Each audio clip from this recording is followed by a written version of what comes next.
I don't know if I believe it myself. But it's like people have, experienced these things. So I'm like, well, if he exists and it's possible, then I do think it's possible to know whether he exists or not. And so I don't hold to that view of agnosticism. But that's not the agnosticism that I'm talking about that's lazy. The agnosticism that I think is lazy is the agnosticism that says, what's going on, guys? So before you react to the title of this video saying, how could you, agnosticism is not lazy, and whatever other comment that you come up with that you'll probably inevitably comment whether I say this or not. So before you do that, oh my God. So before you do that, I want to explain why I'm making this video.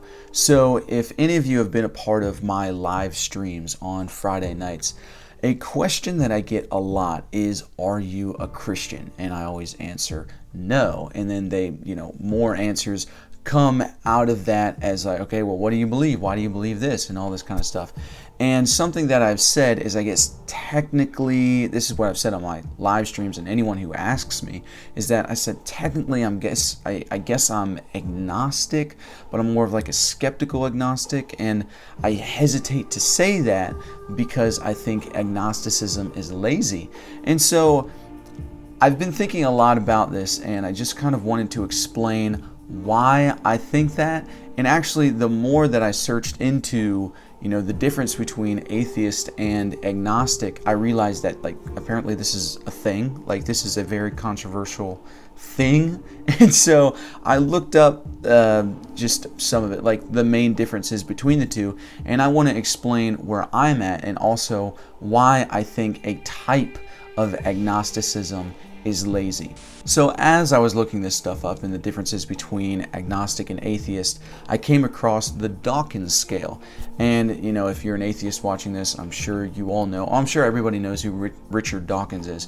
But he has this scale it's from 1 to 7, and it is 1 is a strong theist and 7 is a strong atheist. And so I'm going to go through them right now and comment below where you fall on the scale. So number 1 is a strong theist that says, I do not question the existence of God. I know he exists. Number 2 is de-facto theist that says, I cannot know for certain, but I strongly believe in God. Number 3 is the weak theist that says, I am very uncertain, but I am inclined to believe in God. Number 4 is the pure agnostic. God's existence and non-existence are exactly... What is that word? I can't read. I should be in kindergarten. Equiprobable? Is that actually a word? Equiprobable? Oh my God. Wow. Either I'm an idiot or I'm an idiot. I'm not an idiot. I just can't read. I should write a book. Number 5, the weak atheist that says, I do not know whether God exists, but I am inclined to be skeptical. Number 6 is the de facto atheist who says, I cannot know for certain, but I think God is very improbable. And then number 7, the strong atheist that says, I am 100% sure there is no God. So I'd love to know in the comments where you fall on that scale in your thinking. Me, the first time I heard this, my reaction was I'm somewhere at 5 and 6. Even what I've said on my live streams, I'm like, I guess I can be a skeptical agnostic, and I don't know whether God exists, but I'm inclined to be skeptical.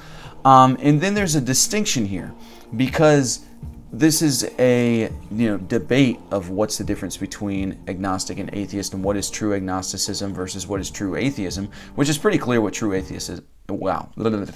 Which is pretty clear what true atheism is, that you're 100% sure that God does not exist. You do not believe in God. But there's a difference between knowing and believing, and I've talked a lot about this on my channel, the difference between faith and belief, and I did a series on it. Be sure to check that out. But basically, Gnostic is knowing, and then agnostic is just you don't know. So you can really be agnostic about anything, that you just don't know. Atheist is that's a very clear definition, that theist is someone who believes in a God, and atheist is someone who does not believe in a God. But again, there's a difference between knowing and believing. You can say, do you believe? Well, no. And so for me, I'm like, no, I don't believe in God right now. And I say right now, and let me just clear up something, that many of you might be surprised by this, but for me personally, if a loving God, if the God that I think, obviously, and this is a different topic about how much just garbage, to put it lightly, that there is in the Bible of things that God has done. If a loving God exists, who the God of, like a God that is Jesus or represents Jesus, if that God exists, then I want him to exist, and I want to believe in him. But as of right now, I don't believe that. And so, that's why I can't say I believe in God. And so, some might say, well, you're an atheist because you don't believe. An atheist is someone who does not believe in God. But then there's like I've been saying, there's a difference between knowing and believing. So if you say, do you know that God doesn't exist? I think a lot of atheists that do not believe in God would say, well, no, I don't know for certain. So then they would be agnostic atheists. Which a lot of atheists kind of come back and they say, well, technically I'm agnostic atheist because I don't believe in God, but I don't know for certain. And so then, of course, agnostics is like, well, I don't know, and I don't know whether I believe or not because the evidence is not in front of me. The evidence does not show scientifically. So I guess you could say agnosticism, as well as atheism, is very scientifically oriented with, like, let's look at the facts. And I love that. And then there's a type of agnosticism where I've heard many people say this, is that actually, this is Google's definition of what agnostic is. It says, a person who believes that nothing is known or can be known of the existence or nature of God or anything beyond material phenomena, a person who claims neither faith nor disbelief in God. And so, I think that's, I have no problem with that approach, that it's like, we are finite beings, and God would be said to be an infinite being. And so how can we know? How can we understand if he exists or doesn't exist? How can we truly know him?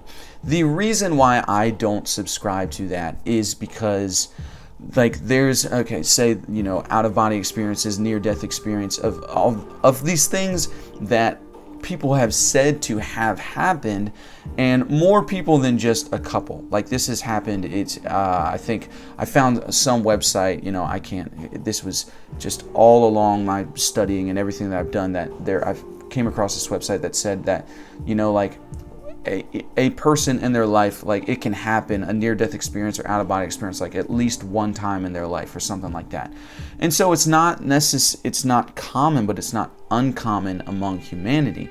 And out of all of the experiences that I've read of near-death experiences or out-of-body experiences or whatever, is that they all are relatively similar.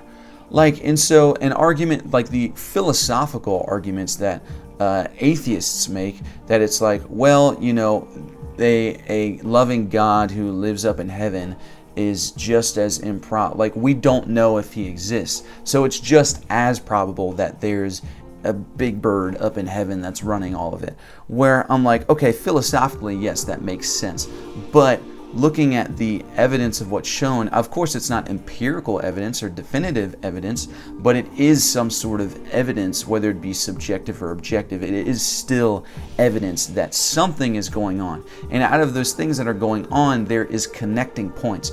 And so I'm like, I don't know if I believe it. I don't know if it's just dreams. I don't know if they're hallucinations.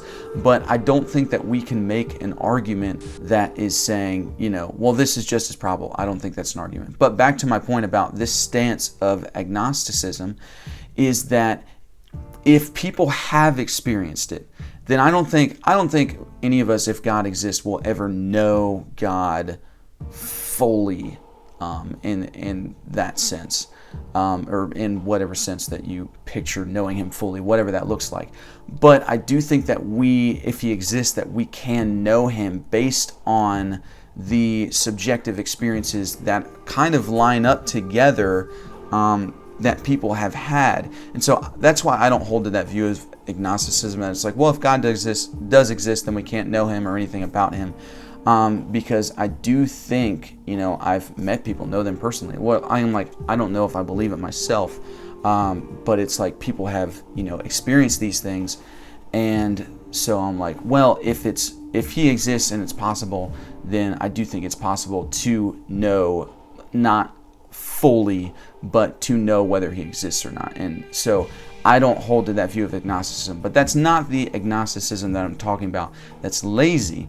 The agnosticism that I'm talking about that's lazy, and I'm not entirely sure where it's at on the Dawkins scale. The agnosticism that I think is lazy is the agnosticism that says, I don't know, and that's it. Not that I can't know, but it's like, maybe I won't know, maybe I won't. Like, it's just the person that is like, yeah, I don't know. And I'm okay with not knowing, but I don't know. I'm like, if I don't know and there is an answer out there, then I want to find it. Like, I think any agnostic that claims to not know and doesn't do anything about it, that's where I'm like, that's just lazy. And so for me personally, my initial view of agnosticism was that, where it's like, I don't know what I believe, I don't know this and that, and I'm okay with exactly that. I'm like, technically that's where I'm at, but I'm not okay with that. Like, I don't necessarily hold to the view, and maybe I will, of that, the type of agnosticism that's like, we can't know, like that. And just so, because to a point I respect that view, but I think the agnosticism that is just, I don't know, and it's just, that's it, like, I don't know. I'm like, I don't know. There's, and I hope you guys hear me in this and understand what I'm saying. Is like, I think there's such a point and a purpose to looking and searching for these things, and I just don't think the type of agnostic that's like, yeah, there could be something more, and I think there is something more, but I don't know. But so in the right circumstances I believe in God, but in the wrong ones and I don't really believe in God, I'm like, come on, like, that's weak. That's like, it's do your homework, do your research, and like, if you think a God does exist but you don't know, search it out. Like, search it out any way you can, because if God does exist, I think that's extremely important to know. And many of you might disagree with me on that. Or you might even agree, or you might say, you're not making any sense, I don't know what you're talking about, which is totally fine too. I mean, that's that's my life.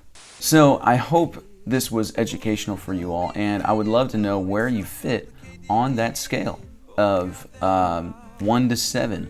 Where do you fit? And do you think agnosticism is lazy, or do you think it's a proper stance? And just to be clear, I do think it's a proper stance, but depending on the type of agnostic that you are. And so, yeah, if you like this video, please like, subscribe, and share, and I'll see you misfits in the next one. Peace!